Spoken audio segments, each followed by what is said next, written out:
오늘의 말씀은 시편 119편 같이 봉독하도록 하겠습니다. 시편 119편 67절로 71절 말씀입니다. 그렇게 긴 말씀이 아니니까 우리 함께 봉독하도록 하겠습니다. 시작. 고난당하기 전에는 내가 그릇 행하였더니 이제는 주의 말씀을 지키나이다. 주는 선하사 선을 행하시오니 주의 율례들로 나를 가르치소서. 교만한 자들이 거짓을 지어 나를 치려하였사오나 나는 전심으로 주의 법도들을 지키리이다. 그들의 마음은 살져서 기름덩이 같으나 나는 주의 법을 즐거워하나이다. 고난당한 것이 내게 유익이라. 이로 말미암아 내가 주의 율례들을 배우게 되었나이다. 아멘. 아멘. 혹시 여기 계신 분 중에서 많이 인생을 사신 분들도 있고 조금 사신 분들도 있는데 혹시 여러분들의 인생 가운데서 고난을 당해보지 않으신 분 있으신가요? 그렇죠? 아마 고난을 당해보지 않으신 분들은 한 분도 안 계실 거예요. 그 정도의 차이는 있지만 정말 가슴이 무너지고 어떻게 할 수 없는 그런 처절한 슬픔 가운데 빠지는 그런 고통, 고난 당해보신 경험이 있고 심지어는 지금 현재도 그 고난 가운데 완전히 회복되지 못한 그런 상태에 있을 것입니다. 어떤 때는 그 고난이 짧게 끝나는 경우도 있고 수년, 10년이 넘도록 그 고난들이 해결되지 않는 돌파해야 되는 그런 문제들이 고난으로 남아있는 그런 경우가 있는 것 같습니다. 그럼 또 하나 질문을 드릴 텐데 여러분들이 그 겪었던 고난이 여러분들은 어떤 의미가 있으셨나요? 지금 당하고 있는 고난, 혹시 여러분들이 당했던 그 고난을 조금 이제 벗어났을 때, 다 고난이 끝나고 지나쳤을 때 그 고난이 여러분들에게 유익이 있었나요? 유익이 있었나요? 오늘 성경의 말씀 보면은 60절 시편 기자는 이렇게 고백을 합니다. 고난당하기 전에는 내가 그릇 행하였더니 이제는 주의 말씀을 지키나이다. 또 71절에 보면은 고난당한 것이 내게 유익이라. 이로 말미암아 내가 주의 율례들을 배우게 되었나이다. 우리들이 겪는 고난들, 저도 마찬가지로 말 못할 정말 힘든 고난도 경험하고, 고난이라고 슬픔도 겪어봤고, 그런데 그런 슬픔들이 과연 우리에게 그냥 스쳐 지나가는 것인지, 아니면 이 시편 기자의 고백처럼 너무 힘들었고 너무 아팠지만 그것이 결국은 하나님을 찾게 되었다. 하나님의 법을 찾게 됐고 하나님의 은혜를 찾는 자리로 나를 이끌어 주었다. 이런 고백을 할 수 있는 저와 여러분이 되기를 예수 그리스도 이름으로 축원드립니다. C.S. 루이스라는 분이 계세요. 여러분들 아실 것 같은데 기독교의 유명한 변증가인데요. 그분이 쓴 책 중에 젊은 분들, 영화 좋아하시는 분들, 판타지 좋아하시는 분들은 그 나니아 연대기라는 소설 시리즈로 나와 있는데 그 소설을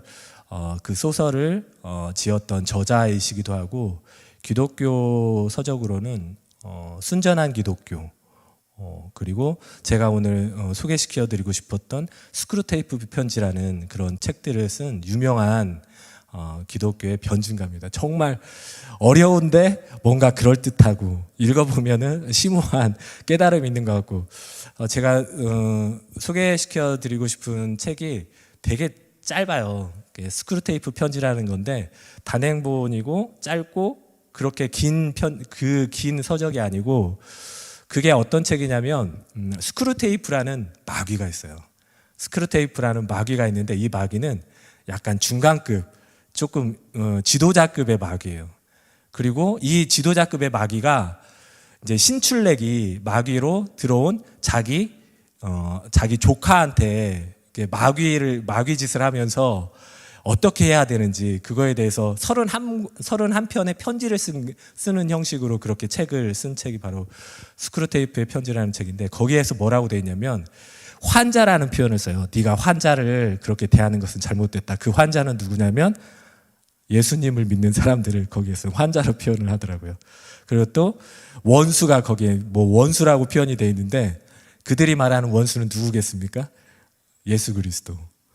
예수 그리스도 그 원수라고 표현을 하면서 그 삼촌 마귀가 그 간부급의 마귀가 신출내기 신참 그 조카인 마귀한테 너 그렇게 하면 애들이 안 속는다.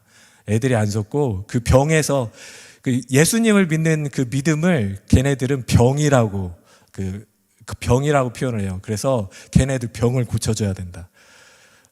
하나님의 자녀에서 하나님 자녀가 되지 못하도록 끌어당겨서 마귀 자식이 되게 하는 것을 걔네들은 구원이라고 하고 그 병에서 치유받는 걸 그렇게 표현을 하던데, 제가 그것을 하나하나 다 기억은 하진 못하지만 전반 쭉 읽으면서 느낌이 뭐였냐면, 그렇구나. 그 표현들을 보면 이 신참 처음 마귀들은 뭐냐면 눈에 보이는 뭐 폭력을 쓰든지 아니면 눈에 보이는 고통을 주든지 해가지고 이 사람을 예수를 못 믿게 하고 예수 믿는 사람으로 하여금 돌이키게 하는 그런 방법을 쓰는데, 그거는 약간 하급의 기술이고, 이 사람은 이제는 그렇게 하면 안 된다. 유물론이 말로 이렇게 되진 않는다 하면서 이 중간 간부급인 마귀가 그 방법을 이렇게 이건 안 되고 이렇게 해야 된다라고 했는데, 그게 바로 세련된 방법, 그럴듯한, 그러니까 우리가 생각할 때 이성적으로 그럴듯한 방법을 이렇게 그 신출내기 신참 조카 마귀한테 그렇게 설명해 주는 걸 봤어요. 그걸 보면서 예전에 우리 성경 보면은 초대교회 때는 원형 경기장에서 사자밥을 되게 하고, 그 다음에 심지어는 뭐 이렇게 불을 붙여가지고 태워 죽이기도 하고 톱으로 켜기도 하고, 그런 고난 당하는 거, 육체적인 고난 그리고 핍박 이런 것을 써가지고 예수님을 못 믿게 하고, 그 다음에 예수님 믿는 것을 돌이켜서 다시 예수님을 비방하는 그런 사람으로 만드는데, 처음에는 그렇게 쓰다가 점점 그 방법들이 전쟁도 일으키고요. 그래서 방법들이 지금은 세련되게 방법이 변화되는 것 같아요. 그래서 항상 우리가 기도했던 이 코로나 이게 빨리 종식되기를 기도했던 거, 그리고 그걸 대처하고 예배를 드리지 못하도록 하는 이런 것들이 결국에는 뭐라고 할까요? 건강이라는 거, 그리고 방역이라는 그런 그럴싸한 그런 표장을 해서 정부를 비판하는 건 아니지만 마귀가 어떻게든 그런 방역이라는 것을 포장을 해서 우리로 하여금 예배를 못 드리게 하고, 심지어는 찬양도 못하게 했잖아요. 찬양도 못하게 하고. 근데 그런 것들을 믿는 사람조차도 그래 그렇게 하는 게 맞다고 그렇게 생각을 하게끔 했던 것입니다. 많은 분들이 그렇게 생각하고 저도 그런데, 앞으로는 좀 더 세련된 모습으로 마귀는 우리를 예배드리지 못하게 하고 또 믿는 거에서 돌이키게 할 거예요. 그게 뭐냐면 테러라는 거. 이제 지금 이슬람 세력이 계속해서 증가되고 있으면 그 퍼센테이지, 어느 정도 퍼센테이지가 넘어가게 이슬람 믿는 그런 신자들이 늘어나게 되면 자기네들 그 퍼센테이지가 있대요.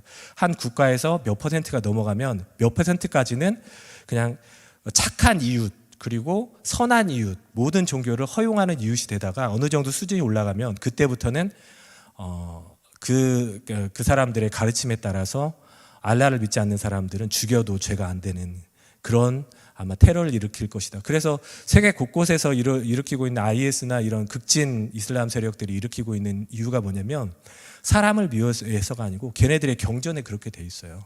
알라를 믿지 않으면 죽여야 된다. 그게 경전 1계명이에요. 우리는 하나님 제 10계명의 1계명이 나 외에는 다른 신을 섬기지 말라. 근데 죽이라는 얘기는 안 해서 사랑으로, 예수 그리스도께서 사랑으로 그 사람들을 전도하고 헌신해라. 세상 모든 종교 가운데 신이 인간을 위해서 자신을 헌신하고 자신의 목숨을 죽인 종교는 우리밖에 없어요. 우리 하나님밖에 없습니다. 믿습니까? 아멘. 우리 하나님 믿는 것들이 이제 계속해서 고난이 우리 자녀 때 가서는 더욱더 심해질 것이고, 그게 정말 잘 분별해야 되는 게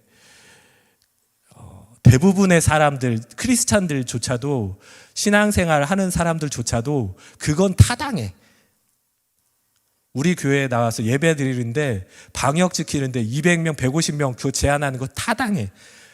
이렇게 생각하게끔 그렇게 그럴싸한 그런 모습으로 정부를 비판하는 게 아니에요. 그럴싸한 모습으로 계속해서 마귀의 수법은 우리의 예배를 방해하고 우리의 찬양하는 거, 우리의 기도를 방해하고 우리의 모임을 방해한다는 것입니다.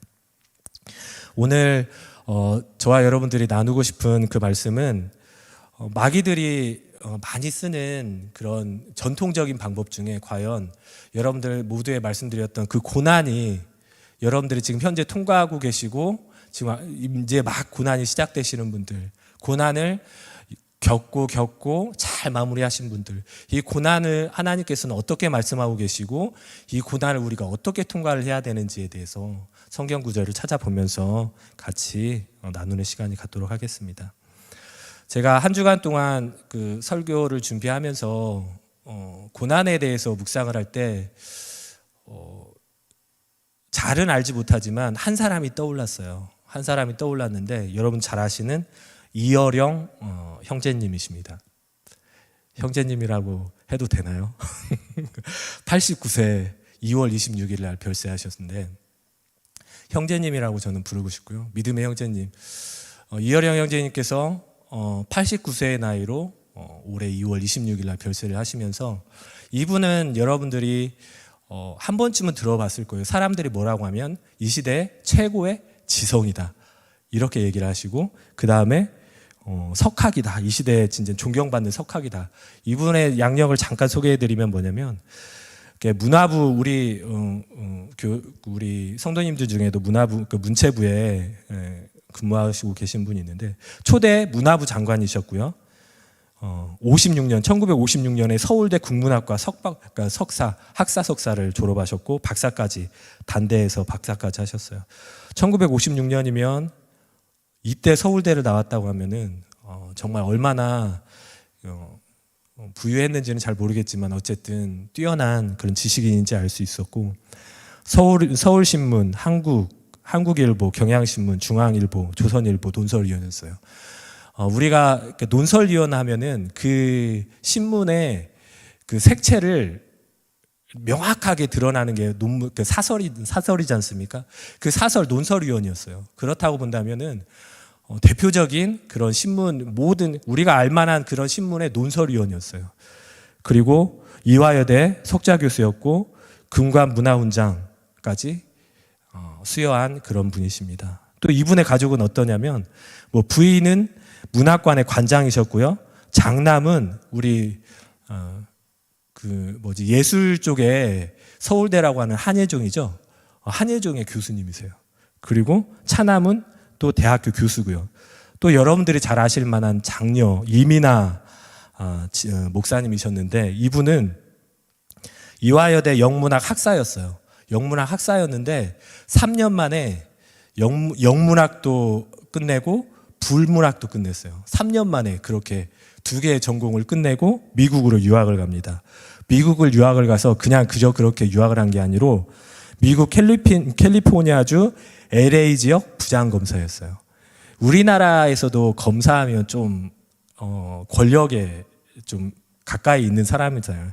검사들이. 예. 검사고 또 부장검사하면 권력에 가까운 사람이지 권력의 핵심이라고 보기까지는 어려운데 어쨌든 권력을 잡은 사람이거든요. 근데 미국에서 특별히 이게 주에서 부장검사까지 했다 하면은 어마어마한 권력의 소유자였어요.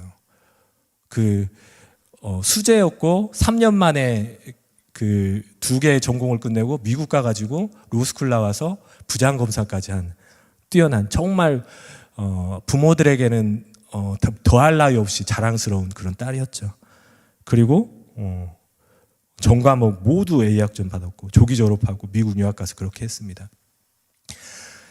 이분 보시기에 세상적으로 보면 세상적으로 너무나 훌륭한 이 경력을 가지고 계시고 가족적으로 봤어도 너무나도 정말 부러울 게 없겠다. 이런 세상 사람들의 시각에서 보면 이런데 하나님의 시각으로 봤을 때는 이 사람은 어떤 사람이었냐면 이 사람이 자기의 뛰어난 지성과 그런 지식, 학문 이걸 가지고 어떻게 했냐면 나는 왜 예수를 안 믿는가? 나는 왜 예수를 안 믿는가? 어디에서 이제 조금 이렇게 토론 대회 비슷하게 강연 비슷하게 했나 봐요. 그래서 어떤 한 분이 신앙 간증을 하는데 자기는 그거에 반대되는 간증을 한 거예요. 왜 나는 예수를 안 믿는가라는 간증을 하는 거예요. 그런데 그러고 나서 몇 년 있다가 세례를 받게 됩니다. 누구한테 받냐면 하용주 목사님께 세례를 받아요. 그리고 나서 어떤 간증을 하냐면 나는 왜 예수를 믿는가? 이런 간증을 하게 돼요. 그리고 또 여러분들 아마 이형제님께서 그 저술하신 책 중에 지성에서 영성으로라는 책을 한 번쯤 제목이라도 들어보셨을 거예요. 그렇게 이어령 형제님께서 나는 왜 예수를 안 믿는가라고 그렇게 그냥 독설은 자기가 어떻게 고백을 하냐면 자기가 믿음이 생기고 나서 그거를 자기가 했던 말들을 다 돌아보니까 섬뜩할 정도로 너무 독설을 퍼부었더라는 거예요. 그러면 독설가가 어떻게 해서 목사님께 안수를 받고 나는 왜 예수를 믿는가? 그렇게 엄청 사회적으로 뛰어난 지위에 있는 사람은 왜 예수를 나는 믿고 이제 나는 지성에서 영성으로 나는 나의 마음이 옮겨갔다. 나는 영적인 사람이다. 이렇게 고백하는데 어떻게 하면 이런 일이 있었을까요? 이게 보면은 어떤 면에서 보면은 그 사울이라는 사람이 다메섹 도상에서 사도 바울이 되죠. 예수 그리스도를 만난 그 다메섹 도상에 있는데 이 이어령 형제님에게 있어서 이 다메섹과 같은 그런 터닝 포인트는 뭐였냐면 딸이었어요. 여러분 아마 유튜브를 통해서나 책을 통해서나 아마 보셨을 텐데 이 이민아 목사님께서 암이 걸리시죠. 젊은 나이에 암이 걸리시고 또 거기다가 실명 위기까지 있었어요. 실명 위기까지 있어가지고 병원에 갔더니 이거는 못 고칩니다. 못 고치고 좀 준비를 하셔야 된다. 그래서 실명할 위기에 있으니까 이 너무나도 이렇게 소중한 딸이 암 걸리고 그다음 실명 위기에 있으니까 이분이 이제 그 딸이 뭐라고 했냐면 계속해서 신앙생활 하다가 아빠 나는 괜찮으니까 꼭 나하고 교회를 좀 한번 가자. 그러니까 그 아빠인 이어령 형제님이 어떻게 했어요? 만약에 여러분들의 자녀들이 이런 고백을 하면 아빠 나는 괜찮으니까 딱 교회 한 번만 가면 안 돼? 나하고 교회 그러면 누가 안 가겠냐고요. 그 딸에 저희 아버지도 한 30년을 그렇게 예수님을 핍박하시다가 돌아가시기에 한 달, 두 달 전부터 교회를 다니기 시작하셨거든요. 자녀가 이런 고백을 하는데 왜 안 가겠냐고요. 그래서 그분 말이 그렇게 원하는데 그래 내가 한번 가자 해가지고 갔는데 자기도 모르게 이제 하나님을 찾게 되더라는 거예요. 그러면서 하나님하고 딜을 하기를 뭐냐면 하나님 이렇게 거래를 합시다. 거래를 하는데 뭐냐면 내 딸 눈이 낮게 되면 내가 가지고 있는 지식, 내가 가지고 있는 문필력 이런 거 가지고 하나님을 증거하겠습니다. 이렇게 고백을 했대요. 근데 그리고 나서 계속해서 기도를 하다가 기적적으로 병원에서 진료를 받는데 그 시력을 없애게 하는 그런 질병이 사라지고 기적을 맛보게 된 거예요, 이분이.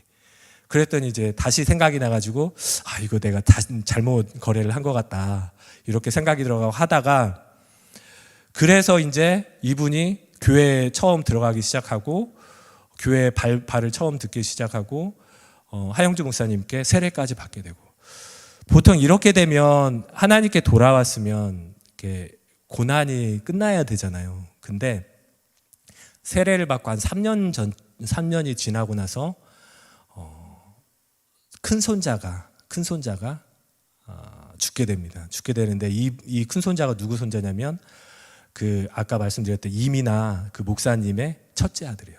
큰 손자. 근데 이 손자가 어떤 손자냐면 25이었는데 그냥 외손주가 아니었고 그 이민아 목사님이 그 로스쿨 다닌다고 공부하고 그 다음에 부장 검사한다고 막 이랬을 때 맡겨놓고 이어령 이 형제님께 맡겨놓고 그렇게 일하고 공부하고 그러니까 얼마나 자식처럼 키웠던 그런 손재였는데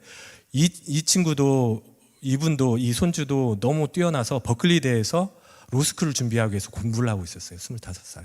근데 느닷없이 혼수 상태가 와버린 거예요. 쓰러져가지고.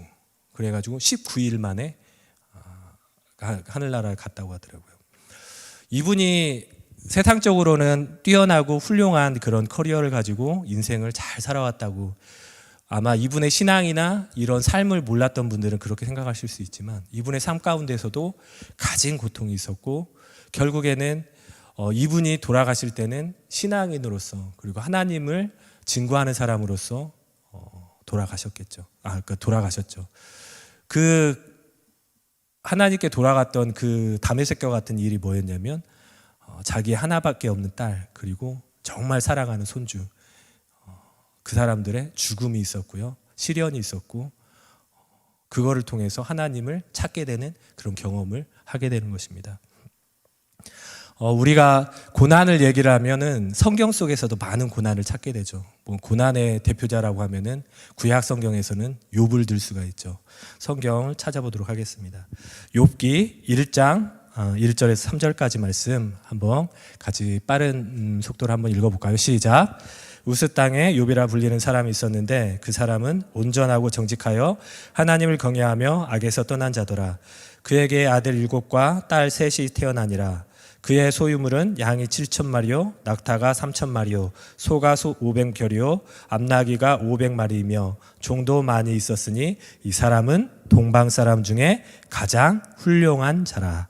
여기서 3절에서 동방 사람 중에 가장 훌륭한 자라고 돼 있는데, 그 옛날 그 성경에 보면 동방에서 가장 큰 자라고 그렇게 표현이 돼 있죠.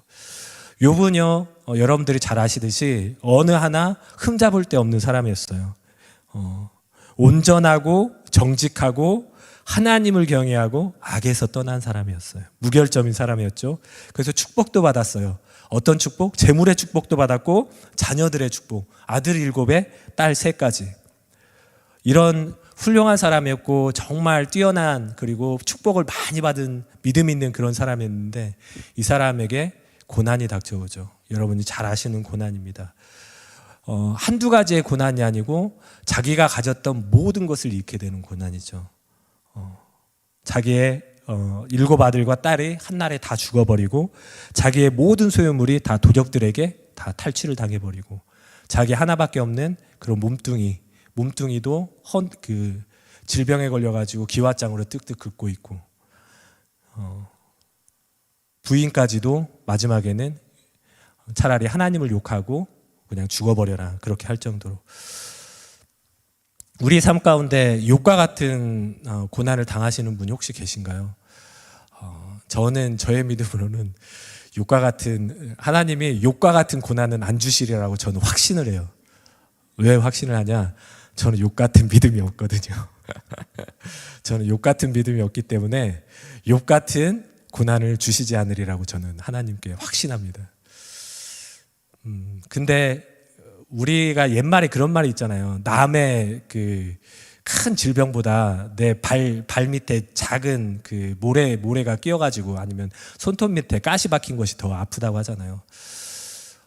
자기에게 당한 이 고난들이 자기에게는 가장 크거든요. 근데 욥과 같은 고난의 모습이 당했을 때, 그러면 우리들은 어떻게 해야 되는지. 고난을 당하는 사람들을 보면은 우리가 이해하지 못하는 고난들이 참 많아요. 그리고 현재까지도 이해가 안 되는 부분들이 참 많이 있고.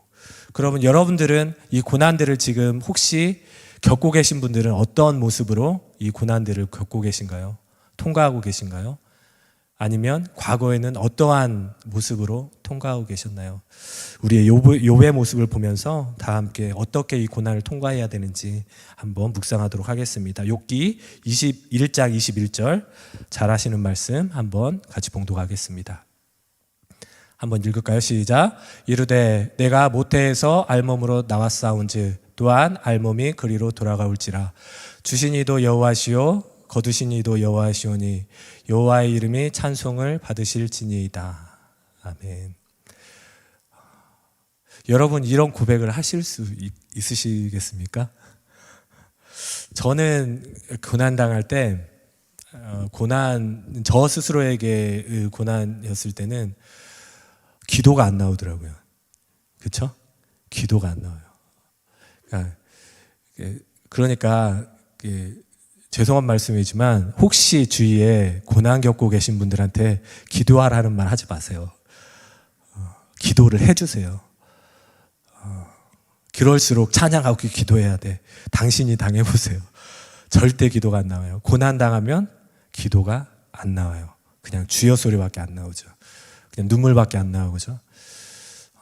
우리가 한 형제고 또 우리가 예수 그리스도를 믿는 한 교회에서 같이 신앙생활을 한다면 그 고통을 보면서 같이 기도하고 같이 마음을 같이 하는 것이 하나님이 기뻐하시는 그 사랑이라고 우리는 믿습니다.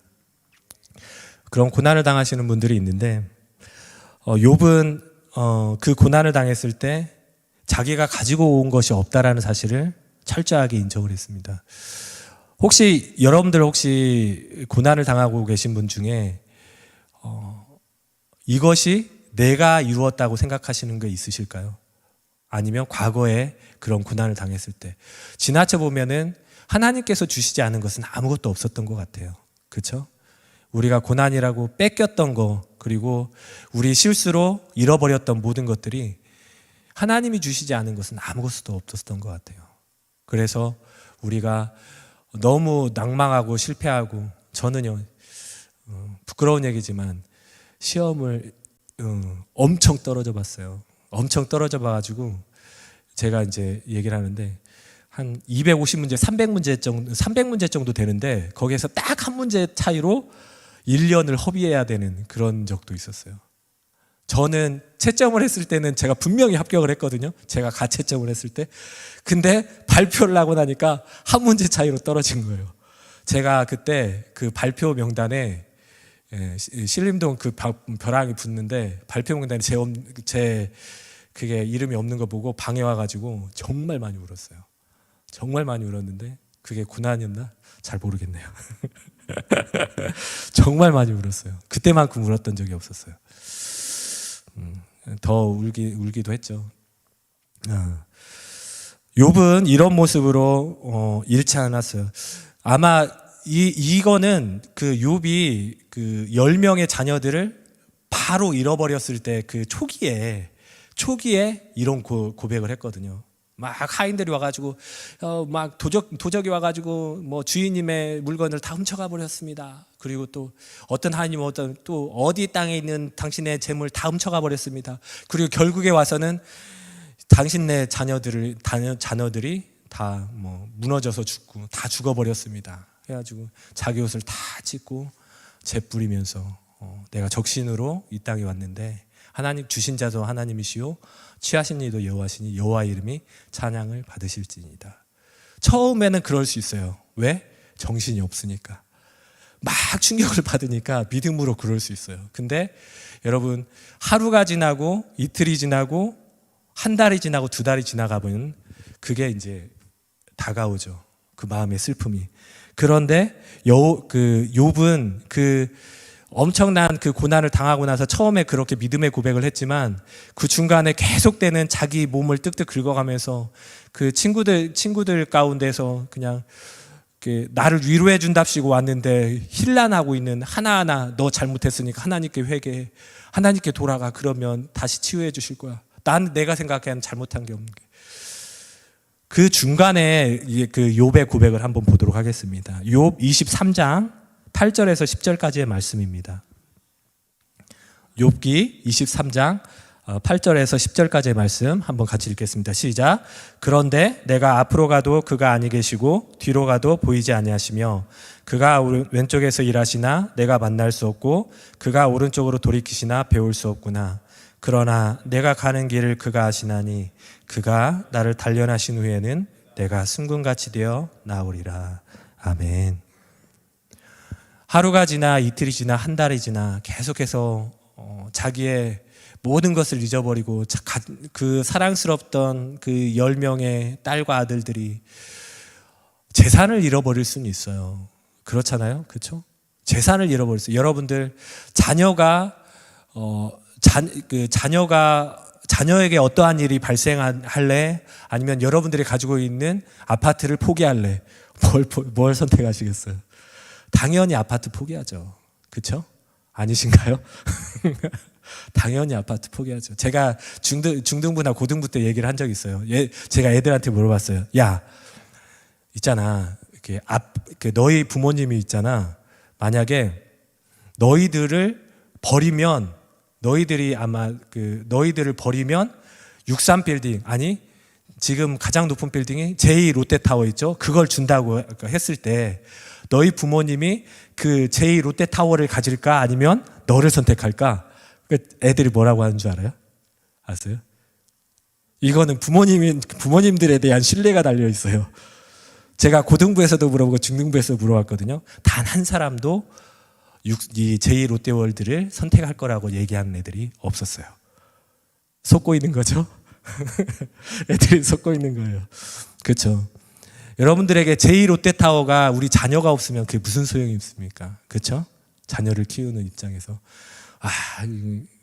그렇지 않은 분들이 없을 거라고 생각하고, 자녀들이 죽고 모든 재산이 잃고 배우자까지, 나를 사랑했던 배우자까지 그렇게 떠나버린 상황에서 이 사람이 그 고난을 지나가고 있는데 내가 앞으로 가도 그가 아니 계시고 뒤로 가도 보이지 않는다.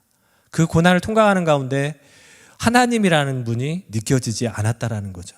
그렇죠? 그리고 9절에 보면 그가 왼쪽에서 일하시나 내가 만날 수 없고 그가 오른쪽으로 돌이키시나 배울 수 없다. 이분은 이분도 욥 형제님이시죠? 욥 형제님. 욥 형제님도 그 고난을 통해서 고난 가운데 하나님을 직접적으로 느끼지를 못했던 거예요. 느끼지 못했는데 철저하게 외면당하는 것 같고 하나님은 나를 버리신 것 같고 겉으로 보이는 상황 가운데서 내가 의지할 사람, 그리고 내가 그렇게 경외하고 하나님 앞에서 죄 없이 살려고 노력했는데 하나님은 나를 외면하시는 것 같고, 그럼에도 불구하고 그런 고난을 통하는 가운데서도 10절에서 그러나 내가 가는 길을 그가 아시나니 그가 나를 단련하신 후에는 내가 순금같이 되어 나오리라. 욥은 그 암흑 같은 터널 같은 긴 그런 암흑 같은 그런 고난을 통과하면서도, 그리고 하나님이 나를 돕지 않는 그렇게 느껴지는 순간에도 하나님에 대한 신뢰는 잊어버리지 않았던 것 같아요. 혹시 지금 현재 고난을 당하고 계시는 분들, 그리고 막 고난을 시작하시는 분들은 기도를 못할 수는 있어요. 그리고 나와서 예배를 못 드릴 수는 있고 침대에 누워서 계속해서 울기만 하고 어떻게 할까. 아침에 눈을 뜨는데 눈 뜨기가 싫고, 저녁에 잠을 자야 되는데 잠은 오진 않고, 새벽에 30분마다 깨고, 그런 경험이 있으신 분들, 그런 분들이라고 하더라도 이 욥처럼 하나님에 대한 신뢰는 잊어버리지 않으시기를 축원드립니다. 그랬을 때 욥이 그런 철저한 외면과 하나님이 외면하시는 것 같고 세상 사람들이 외면했을 때, 그래도 하나님, 기도는 못했지만 욥도 보면은, 가만히 보면은 막 하나님께 따지잖아요. 욥기 많이 읽어보시면 그러시잖아요. 욥이 그냥 믿음의 말만 한 거죠. 취해 앉으신 자도 여호와시고 거두신 자도 여호와신 여호와 이름이 찬양을 받으실지다. 처음에는 그랬는데 찬양 받으십시오라는 말이 중간에 사그라들어요. 사그라들면서 그래도 나는 지킬 거야.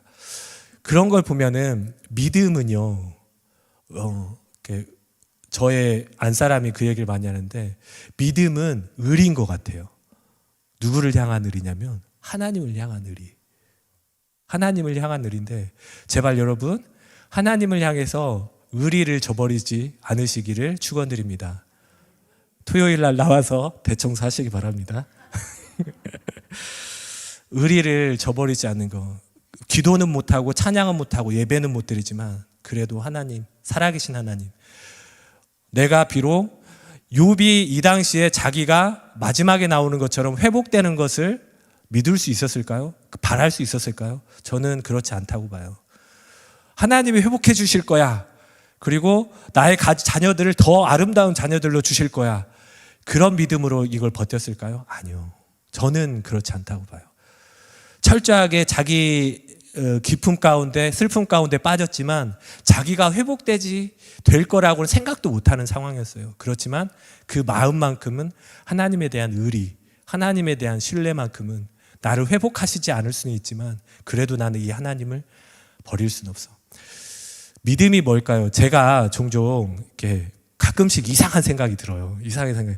제 집사람이 그 마귀가 주는 생각이라고 그러던데, 어느 날 엊그저께 아침에 이제 머리를 감는데 문득 이제 그 생각이 드는 거예요.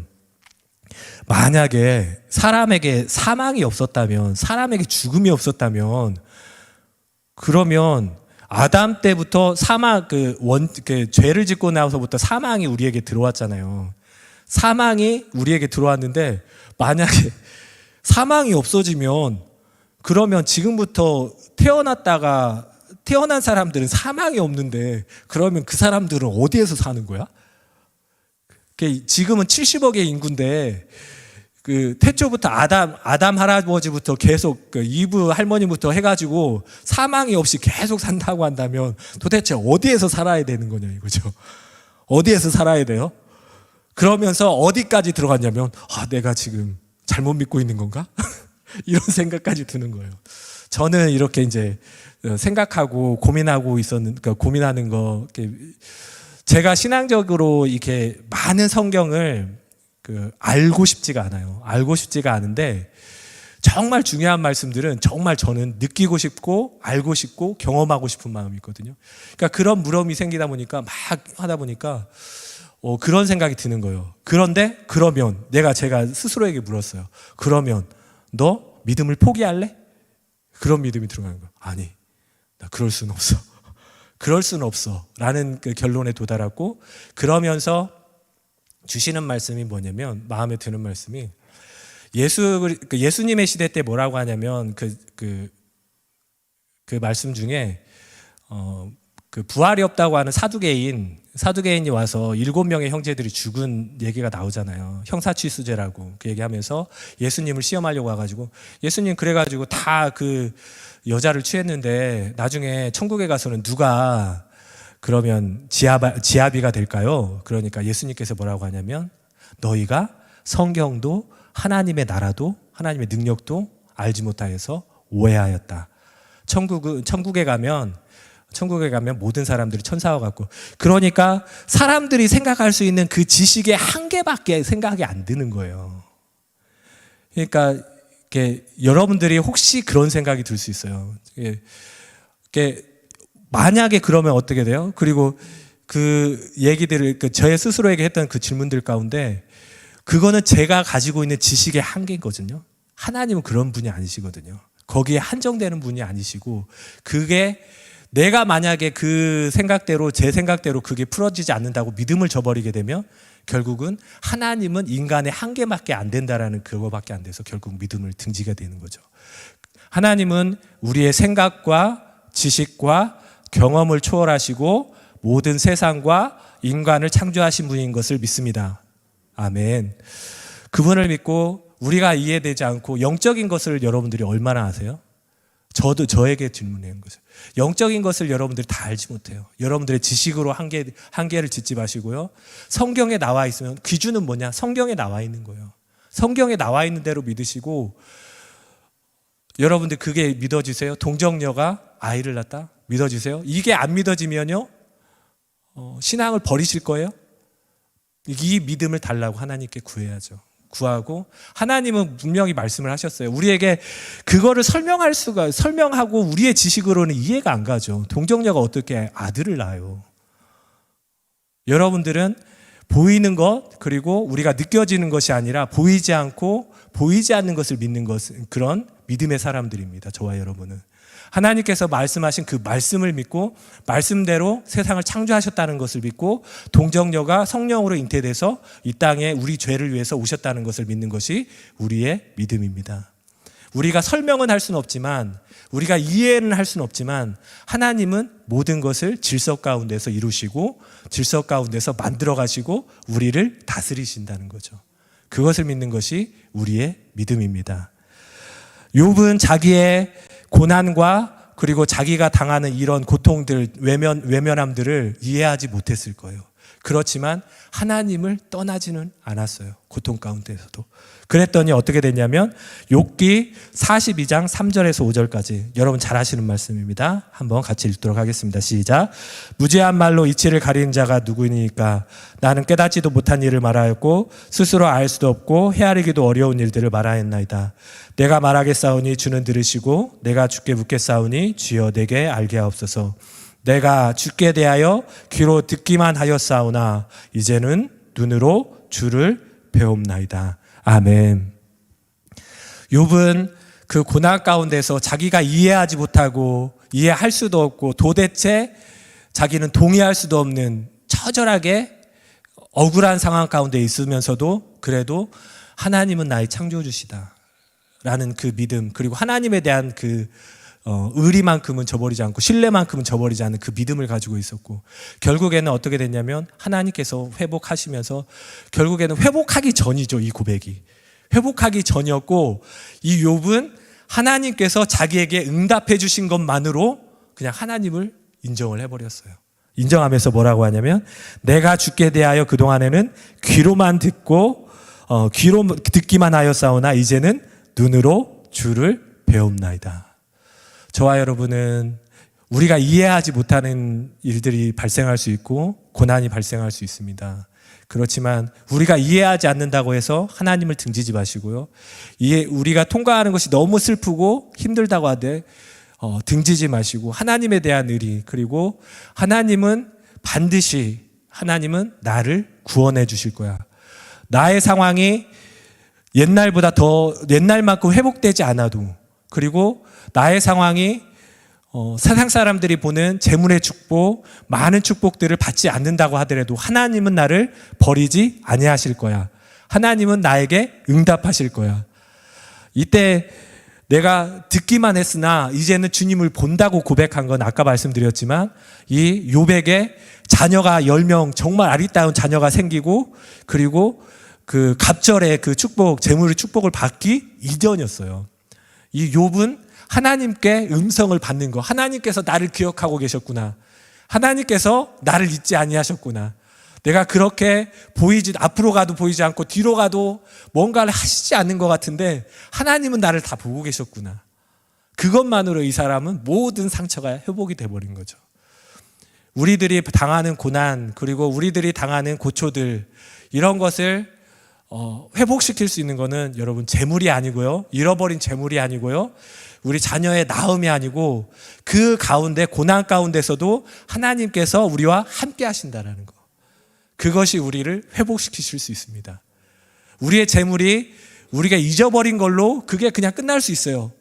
그리고 우리 자녀가 아픈 걸로 그게 끝까지 갈 수 있어요. 하지만 그 재물이 없어진 거, 그리고 우리 자녀가 아픈 거, 내 사업이 안 된 거, 이런 것들 가운데서라도 하나님이 그래도 나와 함께 하신다는 것을 느끼는 거, 이것이 바로 회복이고 하나님께서 우리를 구원해 주시는 방법인 것을 믿습니다. 이렇게 고난을 당했을 때 욥은 하나님에 대한 신뢰를 잊어버리지 않았어요. 마지막으로 한 구절만 보고 마치도록 하겠습니다. 시간이 많이 갔으니까요.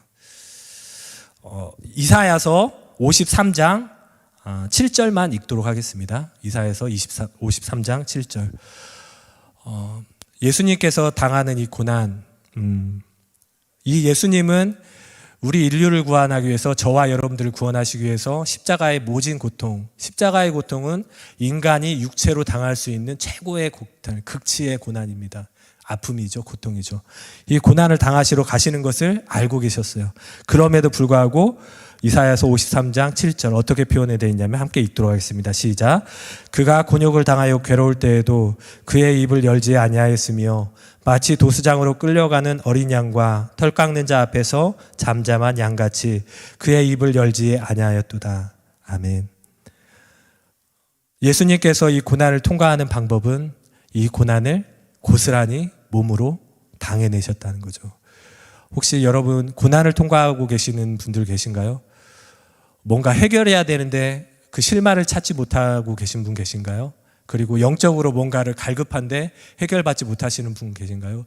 그 상황 가운데 그 자리를 지키시고 하나님에 대한 믿음, 하나님은 분명히 이 가운데 나를 지키시고 나를 붙들어 주실 거야.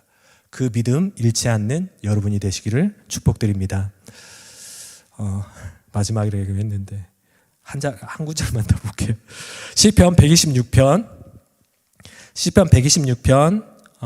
5절 이건 진짜 마지막이니까 1절에서 6절까지 말씀만 빨리 읽고 마치도록 하겠습니다. 시작.